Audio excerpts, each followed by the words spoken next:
bertanya, mengingat banyak hal yang melatar belakangi keinginan Papua Barat untuk memisahkan diri dari Indonesia, tidak hanya masalah sosial budaya, namun juga ekonomi serta faktor lainnya.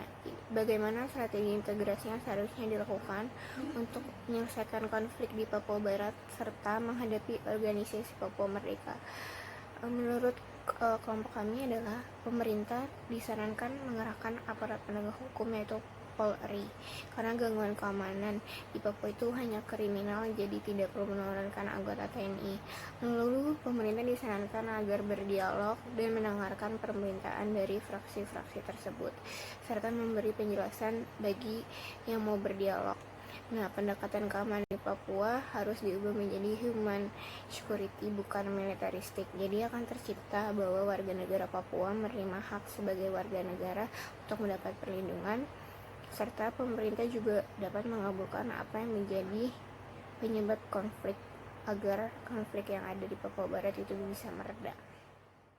Assalamualaikum warahmatullahi wabarakatuh. Nama saya Iban Zair Almahira. Di sini saya akan menjawab pertanyaan dari Ustadz Kalista. Pertanyaannya adalah, menurut kelompok kalian bagaimana cara konkret untuk menumbuhkan sikap saling menghargai dan menerima perbedaan satu sama lain kepada saudara tanah air yang dapat diimplementasikan kepada generasi milenial untuk menurunkan dan menghilangkan sikap diskriminatif. Jadi jawaban menurut kelompok kami adalah cara yang dapat dilakukan untuk menumbuhkan sikap saling menghargai dan menerima perbedaan yaitu dengan mempelajari perbedaan, mengenali diri sendiri, dan memperbanyak teman dan saling berdiskusi. Itu jawaban dari kelompok kami, kurang lebih mohon maaf. Terima kasih. Ya, saya akan menjawab pertanyaan dari Rievira. Nah, pertanyaannya yaitu bagaimana pendapat kalian mengenai suatu kelompok yang tidak memiliki toleransi terhadap perbedaan keyakinan suatu individu. Lalu dari sisi lain, bagaimana sikap individu yang berbeda keyakinan tersebut menyikapinya jika individu tersebut merasa dikucilkan meskipun tidak semua orang mengucilkannya. Nah, sangat disayangkan sekali apabila terjadi hal seperti itu ya, karena harusnya kita saling menghormati antar umat beragama. Dengan demikian berarti dia telah melanggar hak orang lain, yaitu kebebasan beragama. Dan untuk yang orang yang dikucilkan, apabila kemerdekaannya dalam memeluk agama sudah terancam, maka dapat melaporkan kepada pihak berwajib, karena kemerdekaan untuk memeluk agama dan beribadat dijamin oleh negara. Selain itu, apabila perbuatan yang masih termaafkan, maka sebisa mungkin untuk memaafkan dan mencontohkan bahwa setiap agama mengajarkan kedamaian dan saling memaafkan. Assalamualaikum warahmatullahi wabarakatuh. Saya Risha akan menjawab pertanyaan dari Linda Rahayu. Pertanyaannya yaitu, rasisme yang masih diterima oleh masyarakat Papua merupakan salah satu hal yang dapat memecah persatuan bangsa. Lalu bagaimana upaya yang dapat dilakukan dalam menanggapi hal tersebut? Nah, menurut kelompok kami yang harus dilakukan yaitu seluruh masyarakat Indonesia harus melawan dan menolak segala bentuk rasisme yang terjadi di Indonesia. Bukan hanya terhadap masyarakat Papua saja, tapi juga terhadap kaum minoritas lainnya. Kita juga harus mematahkan stereotip negatif tentang masyarakat Papua. Selain itu, kita juga harus membangun sistem integrasi sosial, yakni memastikan seluruh masyarakat Papua dari Sorong sampai Merauke merasa menjadi bagian dari bangsa Indonesia yang memiliki hak dan kewajiban yang sama dengan warga negara Indonesia lainnya, sehingga mereka tidak akan merasa diasingkan atau didiskriminasikan. Selanjutnya saya akan menjawab pertanyaan dari Yulianka Binaya.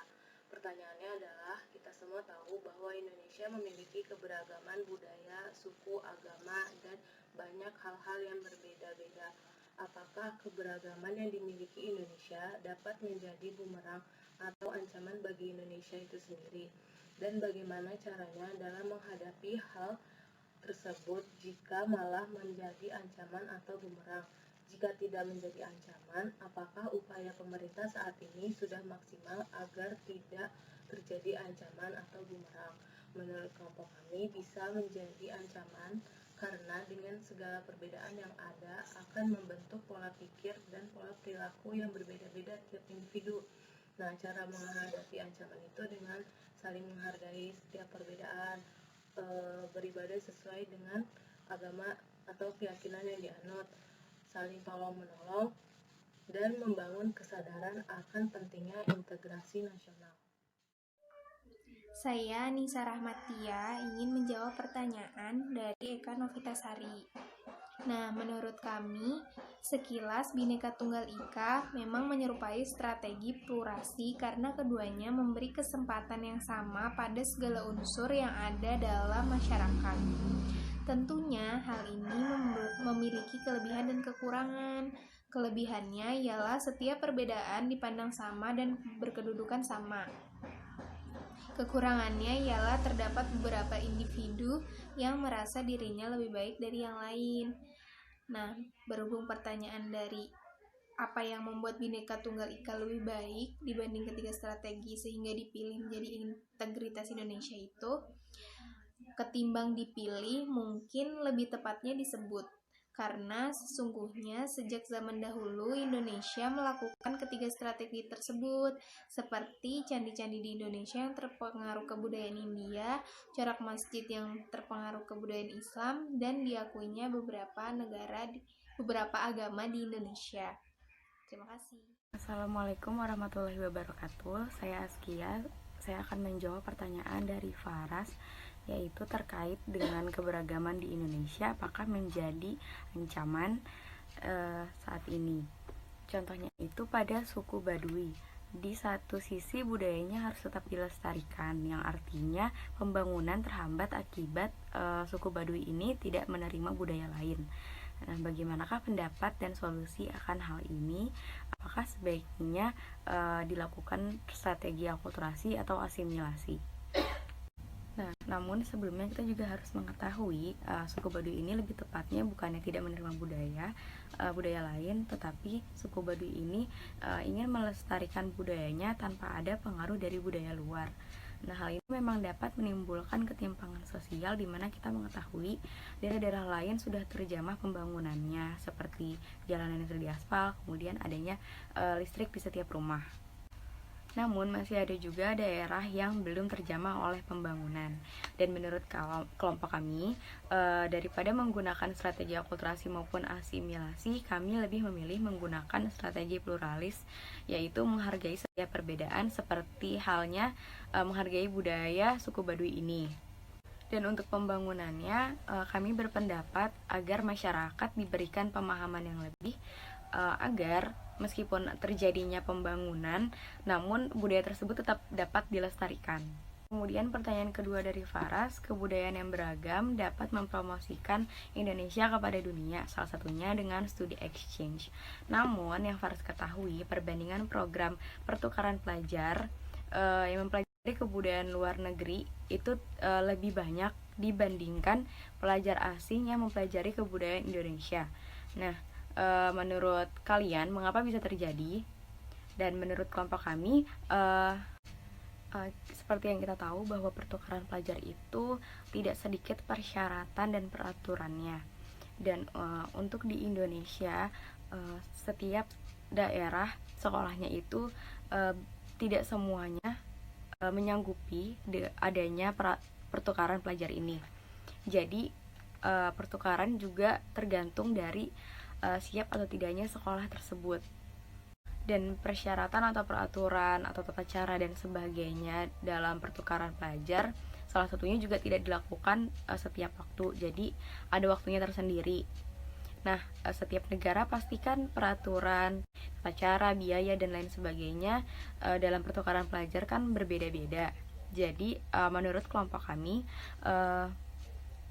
pelajar di Indonesia itu sangat antusias untuk belajar keluar, untuk mendalami budaya negara lain.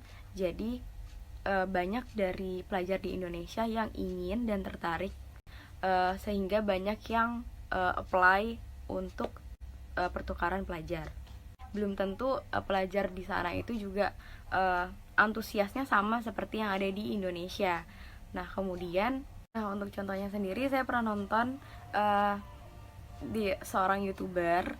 Dia punya teman orang Jepang, dulu pernah melakukan pertukaran pelajar di Indonesia selama 1 tahun. Nah, yang seperti yang sudah saya jelaskan tadi, bahwa tidak semua setiap sekolah ataupun perguruan tinggi itu siap dengan adanya pertukaran pelajar. Soal persiapan masing-masing sekolah atau perguruan tinggi ini seperti saat misalnya menyelenggarakan ujian, karena si orang Jepang ini yang bertukaran belajar di Indonesia pada saat itu tidak ikut ujian karena tesnya itu tidak tersedia dalam bahasanya. Kemudian jurusan yang dia ambil di Jepang dengan yang ada yang di Indonesia itu tidak persis sama, jadi akhirnya dia tidak ikut ujian yang ada di Indonesia. Nah, jadi seperti itu contohnya. Assalamualaikum warahmatullahi wabarakatuh. Nama saya Noval Muhammad Mukni. Di sini saya akan menjawab pertanyaan dari Nana Melinda. Pertanyaannya, seperti yang kita ketahui bahwa globalisasi sudah masuk ke dalam negeri ini. Globalisasi ini dapat mempengaruhi perilaku manusia, khususnya kaum milenial, yang dapat meningkatkan sikap individualisme dan menurunkan sikap persatuan dan kesatuan. Menurut kalian, bagaimana seharusnya kita menyikapi adanya fenomena ini untuk tetap meningkatkan rasa persatuan dan kesatuan? Jawaban dari kami yaitu salah satunya diberikan pendidikan kewarganegaraan dari sekolah sampai perguruan tinggi dengan tujuan apa yang sudah dipelajari dapat diamalkan dalam kehidupan sehari-hari. Salah satunya membentuk sikap nasionalisme yang bertujuan mempertahankan sikap dan nilai dan prinsip untuk menjaga identitas nasional bangsa yang lama-kelamaan semakin terkikis karena globalisasi ini, agar juga tidak terjadi perpecahan. Selain itu, dapat juga dilakukan dengan mempelajari atau mencari tahu kebudayaan Indonesia agar lebih mencintai budaya Indonesia. Maka dari itu, diperlakukan juga peran aktif pemerintah dan masyarakat dalam melestarikan budaya dan meningkatkan rasa persatuan. Sekian presentasi dari saya. Selanjutnya adalah pertanyaan dari Kamelia Putri Sugita, yaitu dalam implementasi Bhinneka Tunggal Ika terdapat 5 poin yang dijelaskan kelompok kalian. Apakah implementasi Bhinneka Tunggal Ika tersebut sudah terrealisasikan oleh masyarakat Indonesia? Jika sudah, apa contoh konkretnya? Dan jika belum, mengapa? Dari 5 poin tersebut, yang pertama itu perilaku inklusif. Perilaku inklusif sudah diterapkan. Contohnya, masyarakat yang tetap di rumah ketika tidak ada kepentingan mendesak untuk keluar rumah demi memutus rantai penyebaran pandemi COVID-19. Lalu yang kedua ada mengakomodasi sifat pluralistik. Sifat pluralistik sudah diterapkan di Indonesia seperti gereja katedral merelakan kegiatan misa diundur untuk sholat Idul Adha yang dilakukan oleh umat muslim, lalu masyarakat non-Hindu di Bali ikut untuk tidak melakukan aktivitas selama perayaan Hari Raya Nyepi. Lalu yang ketiga ada tidak mencari menangnya sendiri. Nah, tidak mencari menangnya sendiri ini sudah diimplementasikan dan diajarkan dalam kehidupan bermasyarakat di Indonesia. Sebagai contoh, di sekolah sedang melakukan kegiatan debat antar kelompok, namun tiap kelompok tidak memotong pembicaraan dan tetap menghargai pendapat dan argumen kelompok lain. Lalu yang keempat ada musyawarah untuk mufakat.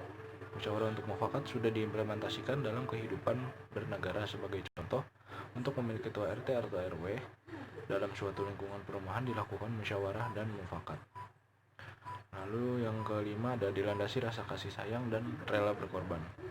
Rasa kasih sayang dan rela berkorban sudah diimplementasikan dalam kehidupan bernegara. Sebagai contoh, perawat dan dokter bekerja 24 jam untuk membantu penyembuhan pasien yang terkena penyakit COVID-19.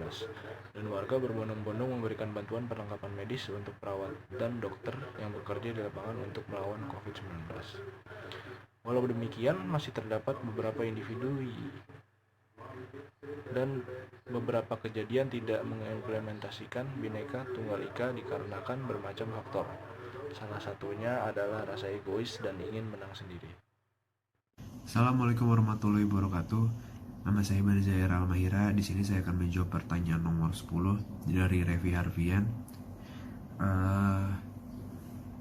Pertanyaannya adalah, dalam kasus mahasiswa Papua yang sedang melakukan demo di depan kantor LBH, terdapat beberapa oknum dari anggota polisi yang menghadang dengan mengeluarkan kata-kata binatang kepada mahasiswa tersebut.